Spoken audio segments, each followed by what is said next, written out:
नौकर। आश्रम में गांधी कई ऐसे काम भी करते थे जिन्हें आमतौर पर नौकर चाकर करते हैं। जिस ज़माने में वे बैरिस्ट्री से हज़ारों रुपए कमाते थे, उस समय भी वे प्रतिदिन सुबह अपने हाथ से चक्की का आटा पीसा करते थे। चक्की चलाने में कस्तूरबा और उनके लड़के भी हाथ बटाते थे। इस प्रकार घर में रोटी बनाने के लिए महीन और मोटा आटा वे खुद पीस लेते थे। साबरमती आश्रम में भी गांधी ने पिसाई का काम जारी रखा। वह चक्की को ठीक करने में कभी कभी घंटों मेहनत करते थे। एक बार एक कार्यकर्ता ने कहा कि आश्रम में आटा कम पड़ गया है। आटा पीसने में हाथ बटाने के लिए गांधी फौरन उठ खड़े हो गए। गेहूं पीसने से पहले उन्हें बीनकर साफ करने पर वह जोर देते थे। कौपीनधारों इस महान व्यक्ति को अनाज बीनते देख उनसे मिलने गए लोग हैरत में पड़ जाते थे। बाहरी लोगों के सामने शारीरिक मेहनत का काम करते गांधी को शर्म नहीं लगती थी। एक बार उनके पास कॉलेज के कई छात्र मिलने आए। उनको अंग्रेजी भाषा के अपने ज्ञान का बड़ा गर्व था। गांधी ने से बातचीत के अंत में वे बोले, बापू, यदि मैं आपकी कोई सेवा कर सकूं तो कृपया मुझे अवश्य बताएं। उन्हें आशा थी कि बापू उन्हें कुछ लिखने पढ़ने का काम देंगे। गांधी ने उनके मन की बात ताड़ ली और बोले, अगर आपके पास समय हो तो इस थाली के गेहूं बीन डालिए। आगंतुक बड़ी मुश्किल में पड़ गए, लेकिन अब तो कोई चारा नहीं था। 1 घंटे तक गेहूं बीनने के बाद वह थक गए और गांधी से विदा मांगकर चल दिए। कुछ वर्षों तक गांधी ने आश्रम के भंडार का काम संभालने में मदद दी। सवेरे की प्रार्थना के बाद वह रसोई घर में जाकर सब्जियां छीलते थे। रसोई घर या भंडारे में अगर वे कहीं गंदगी या मकड़ी का जाला देख पाते तो अपने साथियों को आड़े हाथ लेते। उन्हें सब्जी, फल और अनाज के पौष्टिक गुणों का ज्ञान था। एक बार एक आश्रमवासी ने बिना धोए आलू काट दिए। गांधी ने उसे समझाया कि आलू और नींबू को बिना धोए नहीं काटना चाहिए। एक बार एक आश्रमवासी को कुछ ऐसे केले दिए गए जिनके छिलकों पर काले चकत्ते पड़ गए थे। उसने बहुत बुरा माना। तब गांधी ने उसे समझाया कि ये जल्दी पच जाते हैं और तुम्हें ख़ास तौर पर इसलिए दिए गए हैं कि तुम्हारा हाजमा कमज़ोर है। गांधी आश्रमवासियों को अक्सर स्वयं ही भोजन परोसते थे। इस कारण वे बेचारे बेस्वाद उबली हुई चीज़ों के विरोध कुछ कह भी नहीं पाते थे। इसलिए दक्षिण अफ्रीका की एक जेल में वे सैकड़ों कैदियों को दिन में 2 बार भोजन परोसने का कार्य कर भी चुके थे। आश्रम का एक नियम यह था कि सब लोग अपने बर्तन खुद साफ करें। रसोई के बर्तन बारी बारी से कुछ लोग दल बांधकर धोते थे। एक दिन गांधी ने बड़े बड़े पतीलों को खुद साफ करने का काम अपने ऊपर लिया। इन पतीलों की पेंदी में खूब कालिक लगी थी। राख भरे हाथों से एक पतीले को खूब ज़ोर ज़ोर से रगड़ने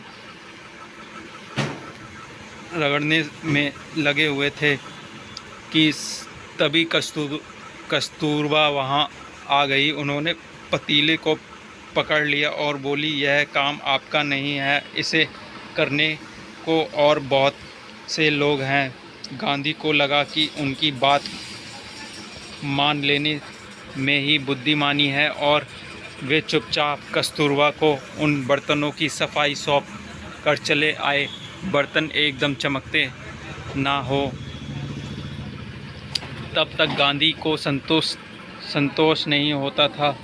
एक बार जेल में उनको जो मददगार दिया गया था, उनके पास से असंतुष्ट होकर उन्होंने बताया कि वे खुद कैसे लोहे के बर्तनों को भी मांझकर चांदी सा चमका सकते थे। जब आश्रम का निर्माण हो रहा था, उस समय वहाँ आने वाले कुछ मेहमानों को तंबुओं में सोना पड़ता था। एक नवागत को पता नहीं था कि अपना बिस्तर कहाँ रखना चाहिए, इसलिए उसने बिस्तर को लपेट कर रख दिया और यह पता लगाने गया कि उसे कहाँ रखना है। लौटते समय उसने देखा कि गांधी खुद उसका बिस्तर कंधे पर उठाए चलने जा रहे हैं। आश्रम के लिए बाहर बने कुएं से पानी खींचने का काम भी वे रोज़ करते थे। एक दिन गांधी कुछ अस्वस्थ थे और चक्की पर आटा पीसने के काम में हिस्सा बटा चुके थे। उनके एक साथी ने उन्हें थकावट से बचाने के लिए अन्य आश्रमवासियों की सहायता से सभी बड़े छोटे बर्तनों में पानी भी भर डाला। गांधी को यह बात पसंद नहीं आई। मन में कुछ ठेस लगी। उन्होंने बच्चे को नहाने का एक टब उठा लिया और कुएं से उसमें पानी भरकर टब को सिर पर उठाकर आश्रम में ले आए। बेचारे कार्यकर्ता को बहुत पछतावा हुआ। शरीर से जब तक बिल्कुल लाचारी ना हो, तब तक गांधी को यह बात बिल्कुल पसंद नहीं थी कि महात्मा और या बूढ़े होने के कारण उनको अपने हिस्से का दैनिक शारीरिक श्रम ना करना पड़े। उनमें हर प्रकार का काम करने की अद्भुत क्षमता और शक्ति थी। यह थकान का नाम भी नहीं जानते थे। दक्षिणी अफ्रीका में बोअर युद्ध के दौरान उन्होंने घायलों को स्ट्रेचर पर लाद कर एक दिन में 25-25 मील तक ढोया था। वह मीलों पैदल चल सकते थे। दक्षिणी अफ्रीका में जब वे टॉय बाड़ी में रहते थे, तब पास के शहर में कोई काम होने पर दिन में अक्सर 42 मील तक पैदल चलते थे। इसके लिए वे घर में बना कुछ नाश्ता साथ लेकर सुबह 2 बजे ही निकल पड़ते थे। शहर में खरीदारी करते और शाम होते होते वापस फार्म पर लौट आते थे। उनके अन्य साथी भी उनके इस उदाहरण का खुशी अनुकरण करते थे। एक बार किसी तालाब की भराई का काम चल रहा था, जिसमें गांधी के साथी लगे हुए थे। एक सुबह काम ख़त्म करके वे लोग फावड़े, कुदाल और टोकरियां लिए जब वापस लौटे तो देखते थे कि गांधी ने उनके लिए तस्तरियां में नाश्ते के लिए फल आदि तैयार करके रखे हैं। एक साथी ने पूछा, आपने हम लोगों के लिए यह सब कष्ट क्यों किया? यह उचित है कि हम आपसे सेवा कराएं। गांधी ने मुस्कुराकर उत्तर दिया, क्यों नहीं, मैं जानता था कि तुम लोग थके मांदे लौटोगे। तुम्हारा नाश्ता तैयार करने के लिए मेरे पास खाली समय था।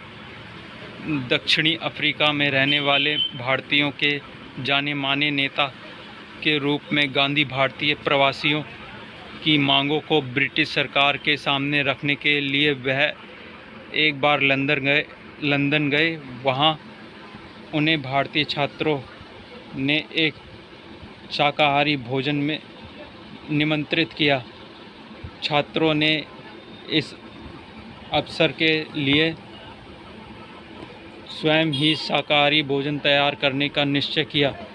तीसरे पहर 2 बजे एक दुबला पतला और छरहरा आदमी आकर उनमें शामिल हो गया और तस्तरियाँ धोने, सब्जी साफ करने और अन्य छूट-फूट काम में उनकी मदद करने लगा। बाद में छात्रों का नेता वहां आया तो क्या देखता है वह दुबला-पतला आदमी और कोई नहीं। उस शाम को भोज में निमंत्रित उनके सम्मानित अतिथि गांधी थे। गांधी दूसरों के काम लेने में बहुत सख्त थे, लेकिन अपने लिए दूसरों से काम कराना उन्हें नापसंद था। एक बार एक राजनीतिक सम्मेलन में गांधी जब अपने डेरे पर लौटे तो रात हो गई थी।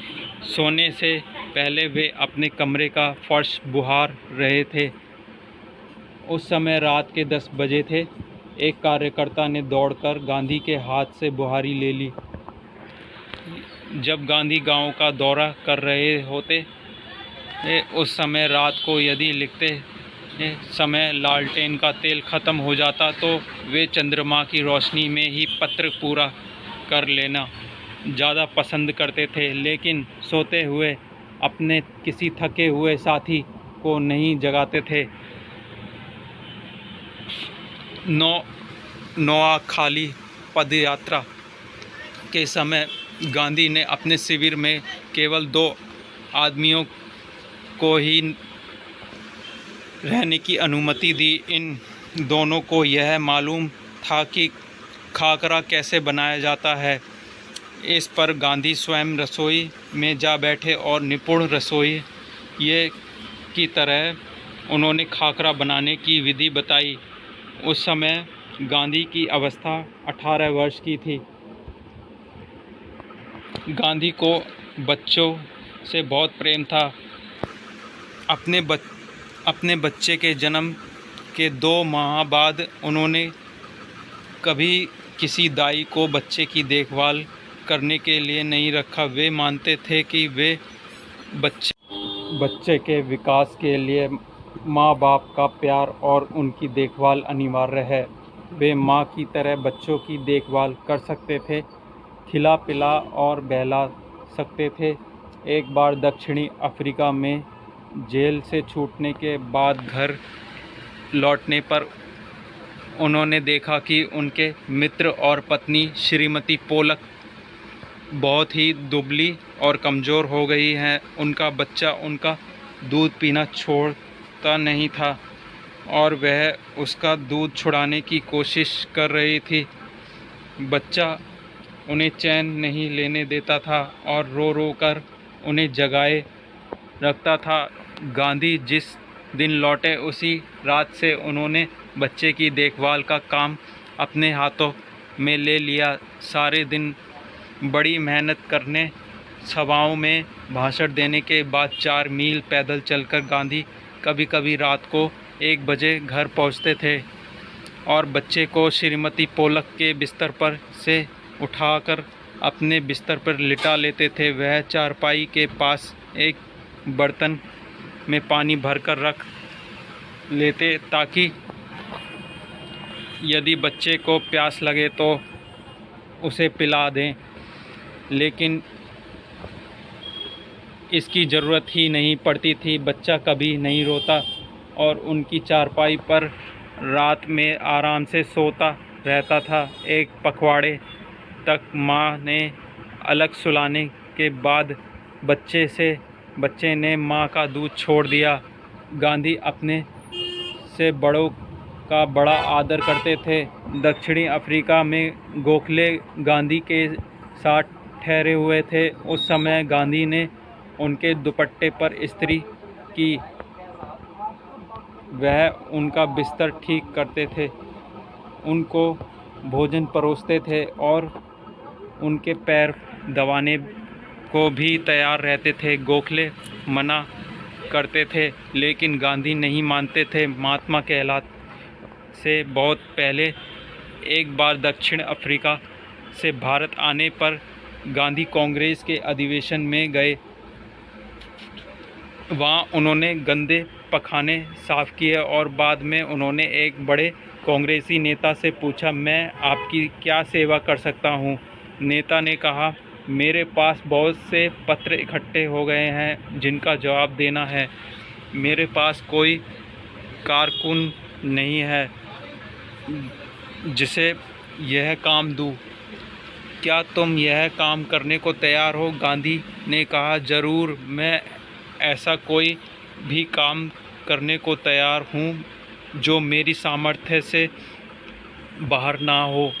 यह काम उन्होंने थोड़ी ही समय में समाप्त कर डाला और इसके बाद उन्होंने उन नेताओं की कमीज के बटन और आदि और उनकी अन्य सेवाओं का काम खुशी से किया।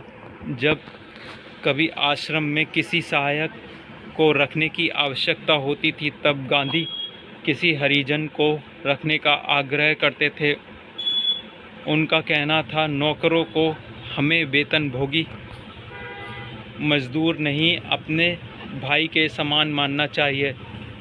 इसमें कोई कठिनाई नहीं। इसमें कोई कुछ कठिनाई हो सकती है, कुछ चोरियां भी हो सकती हैं, फिर भी हमारी कोशिश सर्वथा निष्फल नहीं जाएगी। उन्हें यह मालूम ही ना था कि किसी को नौकर की भांति कैसे रखे। एक बार भारत की जेल में उनके कई साथी कैदियों में उनकी सेवा टहल का काम सौंपा गया। एक आदमी उनके फल धोता या काटता, दूसरा बकरियों को धुलाता, तीसरा उनके निजी नौकर की तरह काम करता और चौथा उनके पखाने की सफाई करता। एक ब्राह्मण कैदी उनके बर्तन धोता था और 2 गोरे यूरोपियन प्रतिदिन उनकी चारपाई बाहर निकालते थे। गांधी ने देखा कि इंग्लैंड में ऊंचे घरानों में घरेलू नौकरों को परिवार का आदमी माना जाता था। एक बार एक अंग्रेज घर से विदा लेते समय उन्हें यह देखकर खुशी हुई कि घरेलू नौकरों का उनसे परिचय नौकरों की तरह नहीं बल्कि परिवार के सदस्य के समान कराया गया। एक बार एक भारतीय सज्जन के यहाँ काफ़ी दिनों तक ठहरने के बाद गांधी जब चलने लगे तब उस घर के नौकरों ने उन्हें विदा ली और कहा, मैं कभी किसी को अपना नौकर नहीं समझता, उसे भाई या बहन ही माना है और आप लोगों को मैं अपना भाई समझता हूँ। आपने मेरी जो सेवा की है उसका प्रतिदिन देने का सामर्थ्य मुझ में नहीं है, लेकिन ईश्वर आपको इसका पूरा